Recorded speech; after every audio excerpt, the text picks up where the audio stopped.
Welcome to Pario magazine, where I chat with individuals who have a desire to create. Today I'm joined here in Nowra by an indie pop rock sensation whose latest album, Stuck on You, has kicked off an exciting year for her. Welcome to Pario magazine, Majelen. Hello, thanks for having me. My pleasure. We're here today to chat about the journey through the world of music, the new album, and the tour that you're currently on. Before we dive into all of that, who is Majelen away from music? Oh, well, I have a border collie. I spend a lot of time at the beach with our border collie. I have a wife named Courtney who's just here and she's pretty fabulous. And I live in a bus and I love backpacking and horse riding and anything outside and yeah, pretty much that stuff. And then just playing some music as well. Yeah. I imagine having the bus very handy for going on tour and playing shows wherever you want to go. Yeah, pretty much. And also, like, because we spend a lot of time overseas, not having to pay rent when we're not in Australia is like amazing. So obviously we're here in Nowra today ahead of a concert tomorrow night. How are you enjoying your time in the Shoalhaven, and how's the tour been going? Yeah, around here it's beautiful. We were at Lily Pilly Beach the other day. That's like the cutest little beach I think I've ever seen. It's stunning. And then we went to Malua Bay as well, like just a little bit, tiny bit further south. Yeah, all that area is just amazing. And we've just been out to Jervis Bay around that area, and we're going to stay at Shoalhaven tonight. And this whole area is just stunning. So I'm glad to have like 2 or 3 here. I've never been here before, so it's pretty cool to do a bit of adventuring and check out some cool stuff. And yeah, the show tomorrow is going to be cool. We've only got 4 tickets left, so that's pretty good turnout considering I've never even been here before. Yeah, very good. So yeah. And how's the rest of the tour been going? Lots of great shows and sold out shows and stuff. Yeah, we sold out the Gold Coast, which is really cool, and that was a super fun show too. That was that was a fun crowd, so that was pretty cool. And then I went through and played at Canberra for the first time as well. We had a nice crowd there as well. And Sydney, that was an awesome show too. Never played in Sydney before, so yeah, there's a lot of like, these are my first shows in some big cities and different places, and they've been really good turnout and a fun time. So yeah. And you've managed to sort of hit not just like the capitals, you've gone to regional towns like Nowra and stuff. How has that experience been?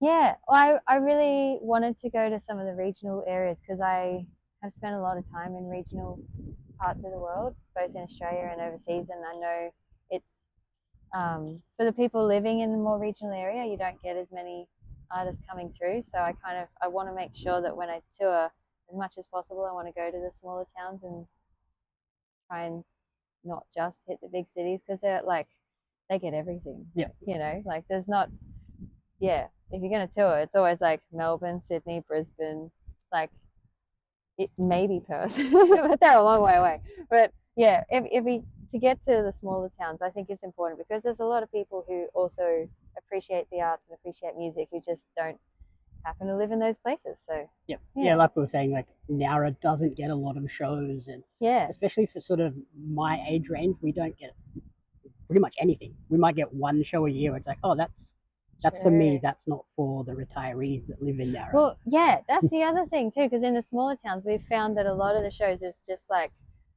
cover bands or like, you know, ABBA. Yeah, tribute shows, that sort of stuff. So to have original music, I think, is important to try and change that culture in the smaller towns, especially because I just feel like there's not as much opportunity there for like people our age or younger people, you know. And this tour is celebrating the new album, Stuck on You. Do you want to talk to me a little bit about the inspirations behind that and what went into creating the album? Yeah, well, so the title track of the album, Stuck With You, is kind of, I wrote that for Courtney. I was going to use it as a part of my plan to propose to her, but then she ended up proposing to me first. She beat you to it. Yeah, so that went out the window. Not that I was too disappointed because I'm still married to her, so you know I got what I wanted. Same outcome. Yeah, but so then it turned into it became the song for just I guess us just getting married and celebrating our relationship instead. And so the music video features footage from our actual wedding day and a lot of our family and friends that were there. And it's all about just celebrating us instead of me just proposing. And so the album is, it's a bunch of songs that I've picked over the last, since 2018 when I kind of started doing this. I've picked songs that were important for my life. Sorry, my phone's not on silent.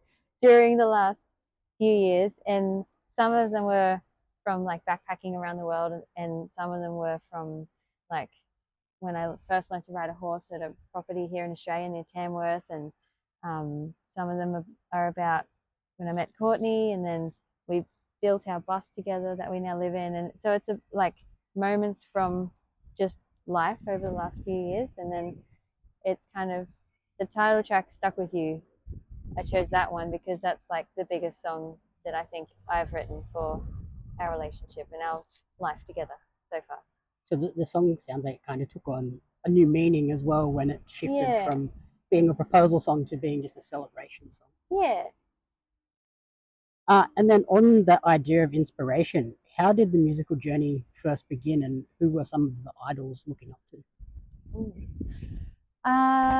Well, early on, my big idol, I think, probably guitar-wise, was Tommy Emmanuel, because he's like the bee's knees when it comes to guitar playing, especially acoustic guitar stuff and singer style, which I really love.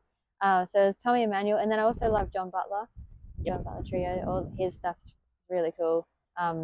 They were probably the two dudes I listened to a lot during high school. It was either like those guys and then Red Hot Chili Peppers or Mariah Carey on the flip side. It's like, yeah, total different stuff. But then I think in recent years I've got Ed Sheeran's loop pedal. Yep. And that's been a complete game changer because I've needed a loop pedal for so long that could handle my 3 outputs from my guitar and my voice. And so having his looper is like, it's just opened up a whole bunch of new doors for what I can actually do sound wise on stage. And so I guess, yeah, Ed Sheeran's a big influence then too. And yeah, Ariana Grande's voice is off the chain. So yeah. Yeah, so it sounds like it's kind of evolved from just regular straight guitar players to more you're getting into that pop side as well these days. Yeah, definitely. And then over the years, you've sort of checked off a few incredible milestones, such as recording at Abbey Road, being nominated for Musician of the Year in the Gold Coast, and performing at the 2018 Commonwealth Games opening ceremony. Yeah. Are those sort of surreal moments to look back on, or have they sunk in yet? I think I forget I've done them. So they must have sunk in somewhere a long way down. I guess we're just like so busy. It's kind of always like, all right, what do we do next? Like, what's the next thing? What have we got to do today? And what are we like heading towards? But yeah, they were very cool. Abbey Road was, I think, a huge honor and a privilege, I think, to record there, because I know a lot of people would just love to just like walk in the front door. And I recorded in the same studio as Pink Floyd, and I sang into Ella Fitzgerald's microphone that she used when she recorded there back in the day, and Amy Winehouse recorded in that same room that I was in, and like the list is just insane. And so to have recorded my first album there was, I don't think if you had told me a few years ago that's what I'd be doing, I don't think I would have believed it. Especially the first album. Yeah, it's pretty random. Did that sort of create any more pressure when you were walking into that studio and knowing the people that have played there in the past? Definitely. And especially because I only had 2 days, because it's also quite pricey, you know. I mean, all recording studios are, but I had 2 days, and it was like, all right, you're going to walk in and you just got to nail it. So I practiced the shit out of everything before we got there, obviously. And I the first day I did all the guitar parts, and so I think I did 8 hours of guitar playing on the first day. And some of the songs I only went through, like, I just played from start to finish once. And then Courtney knows my stuff really well, so Courtney was in the control room listening, of course, with everybody else. And if Courtney knew it was okay, if Courtney thought it was okay, it was okay, but if she heard like one note, heard it thousands of times before. And there was a few songs where Court was like, oh, I think there's one note she's not gonna like that. And then they'll be like, all right, bring her in to have a listen. And then I listened and I was like, oh, there's one note, I have to do it again. So then, yeah, Courtney knows. So I did it again. But yeah, some of the songs I think I've recorded the guitar maybe twice, and I just went from start to finish, and it was like, all right, next song. And then the vocals, I think I did 3 takes of every song vocal wise, so I sang for 10 hours, and then that was that. Exhausting for those 2 days. Yeah, and also I was also very sick, so it wasn't very good timing. But we got through it, and then I mixed and mastered them in the bus. Okay. So probably not a creation style that you're going to do for the next album, I imagine. The Abbey Road thing? Or just like let's do a whole album in 2 days. I don't imagine you're gonna want to do that again. No, it was very stressful. Yeah, I wouldn't want to do that again. And because also it like creatively, I think having the time to actually think about like even just particular phrases and getting the meaning across in your vocals and stuff, having the time to actually think about that properly and make sure that you're conveying the emotion that you're trying to get across, and having time to do that is important. And just like experiment with different takes of things as well. Yeah. So the next one, I've started the next one, and I'm doing the whole thing in the bus now. I've decided, just because it'll be funny. Yep. And why not? And since we're chatting during the latter part of this current tour, how are you feeling as the end now approaches? Yeah, good. I think I think we're definitely going to do this again next year. Probably around the same time, I think, because then that means we can head back over to the UK and Europe in their summer. So yep. We've decided that we're talking about this yesterday, like when are we going to do this again? Because we found a lot of really cool venues and met a whole bunch of cool people on the way, and it's nice to be able to do a bit of a road trip also, because you know, one of the perks of living in a bus. And yeah, we just had a really fun time, so we're definitely gonna like start planning for next year pretty soon. Yep. And do you sort of take inspiration from these tours and like seeing new places all the time as well?